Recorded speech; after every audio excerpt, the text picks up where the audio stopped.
Okay, you're on. Okay, during World War II. Will you introduce yourself also? Oh, I am Thelma Hanson Hall, married to Roland Hall.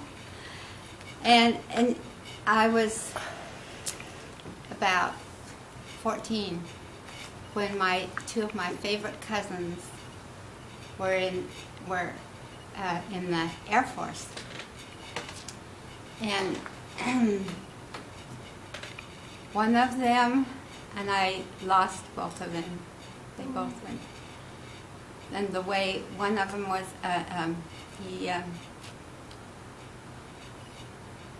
let's see.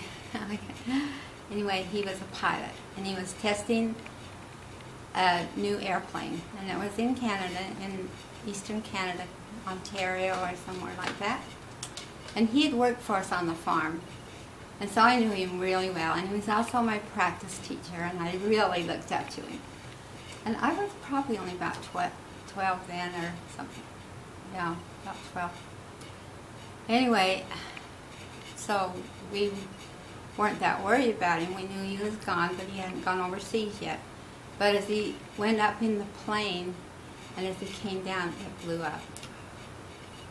And that was, you know, a really shock. And I remember being one of the flower girls at his funeral. So I guess they had the remains, but anyway. So that was really sad. And then there was another cousin, and his name was Malloy, and he had gone across the ocean. He was in the Air Force, and he was in the back of the plane where he was a gunner or something like that. I didn't know all those things. And when he went, we knew he was going to go overseas because he had where he came home for a while. And my dad was going to sleep. They took him into town that night and left him at the hotel, and all said goodbye. And that night when my dad was going to sleep and saying his prayers, he got the feeling that they would never see him again. Just kidding me. So my dad went down to the farm, which was quite a long ways, and so I got to go with my cousin, who was his sister, and my dad, and his dad, Malloy's dad, and it was during the night because he was going to go first thing in the morning. And in Canada, it was in the winter, and it stays cold. It stays dark a long time, so it was still barely dawn as we drove up. And the bus was started, and there he was, just putting his things in. We barely got there in time. But nobody said anything to him. He was just shocked that they got to tell him goodbye. And I don't know how much later it was, but his plane went down. So we never got to see him again. Anyway, that's a miracle story that I'll never forget.